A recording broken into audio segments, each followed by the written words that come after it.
जी, गुरुदेव, जब हमें पता है कि हमारे जीवन में अच्छा बुरा सब श्री जी की इच्छा से होता है, तो हम विपत्ति आने पर विचलित क्यों हो जाते हैं? सब परिस्थिति में समान भाव। क्योंकि अध्यात्म बल नहीं है।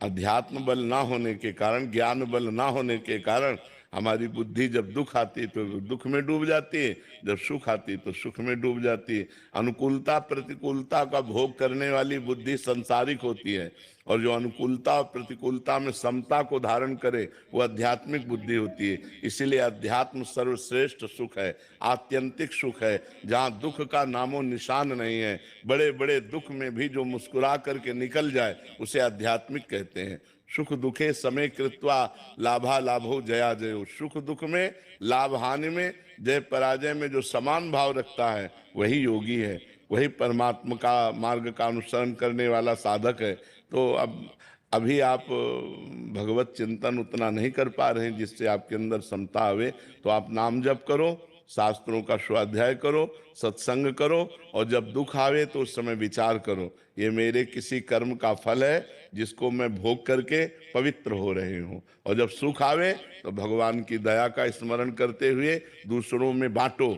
अपने सुख को दूसरों में बांट करके दूसरों को सुख देने की भावना करो, तो सुख के अभिमान से रहित हो जाओगी, उधर दुख के भोग से रहित हो जाओ। अगर सुख का भोग ना करे लौकिक, तो दुख का भोग अपने आप नहीं होगा। अगर राग ना करे तो द्वेष होगा ही नहीं, काम ना हो तो क्रोध होगा ही नहीं, क्योंकि काम से ही क्रोध, राग से ही द्वेष, और सुख भोग की लालसा ही हमें दुख का अनुभव कराती है।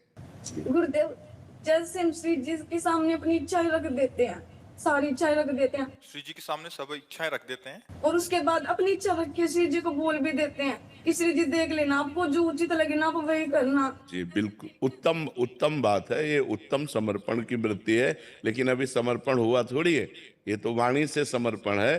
तनुवांग मनोभिर अमलई सोहम तो आश्रिता। तनु माने शरीर, शरीर से सारी क्रियाएं श्री जी के लिए हों।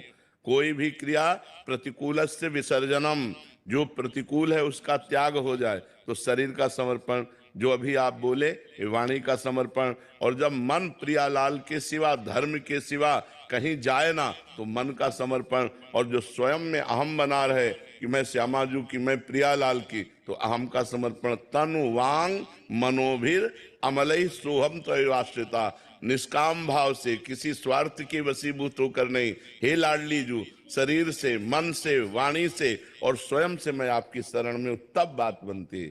स्वयं से भी और वाणी से भी और तन से भी और मन से भी। तन की सारी क्रियाएं भगवत, मन का सारा चिंतन भगवत में, स्वयं भगवान के आश्रित। और शरीर से जब हम क्रियाएं भागवती करेंगे ना, तो अपने आप आनंद आने लगेगा। जब हमारे द्वारा शरीर से प्रतिकूल चेष्टाएं होती तो वही पाप बनकर हमको दुख देते हैं, अन्यथा दुख की कोई गुंजाइश ही नहीं। क्योंकि जीव ईश्वर का अंश, चैतन्य घन, अमल अविनाशी सुख स्वरूप है। वो किसी साधन का करे या ना करे, वो सुख स्वरूप है। पर अपने स्वरूप का विस्मरण करके देह भाव में आकर हमारे द्वारा कुछ ऐसे गलत कार्य हो जाते हैं जिनको पाप कहते हैं, और वो हमें चिंता, शोक, भय, दुख प्रदान करते हैं। पर जी क्या आगे चल के ऐसी स्थिति भी आती है कि ये प्रार्थनाएं भी खत्म हो जाती हैं कि अच्छा करो या बुरा करो, ये भी खत्म हो जाती हाँ, सब खत्म हो जाता है। क्योंकि जब शरणागति हो जाती तब ये बातें नहीं रहती, मैं आपकी शरण में हूँ, मेरी वो यंत्रवत चलता रहता है। हाँ बिल्कुल यंत्रवत होता है, और उससे बुरा हो नहीं सकता, क्योंकि अहंकार में ही समस्त दोष विराजमान है। संस्कृति मूल शूल प्रद नाना सकल शोकदायक अभिमाना। जो देहाभिमान है यही जन्म मरण का हेतु है। इसी में काम क्रोध आदि का अटैक होता है, यही हमको बांधे हुए है। अगर भजन के प्रभाव से, सदगुरु की सेवा के प्रभाव से देहाभिमान गलित हो जाए तो देखेगा गुणानुगुण वर्तनते मनुष्या पार्थ सर्वसा। गुणों के द्वारा प्रकृति का शरीर, प्रकृति की क्रियाएं हो रही, पर वो शास्त्र संयमित, क्योंकि भगवान को अर्पित है। अहम गलित हो गया, अहम से पाप होता है।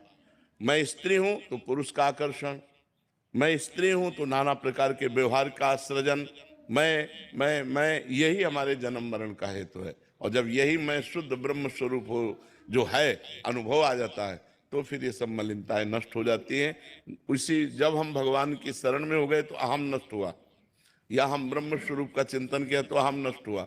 अहम नष्ट हुआ तो गलत काम हो ही नहीं सकते, पाप हो ही नहीं सकता। अगर कोई व्यवहार में ऐसी त्रुटि हो जाती तत्काल भस्म हो जाती, उसके ऊपर लागू नहीं होती, क्योंकि अहंकार नहीं है।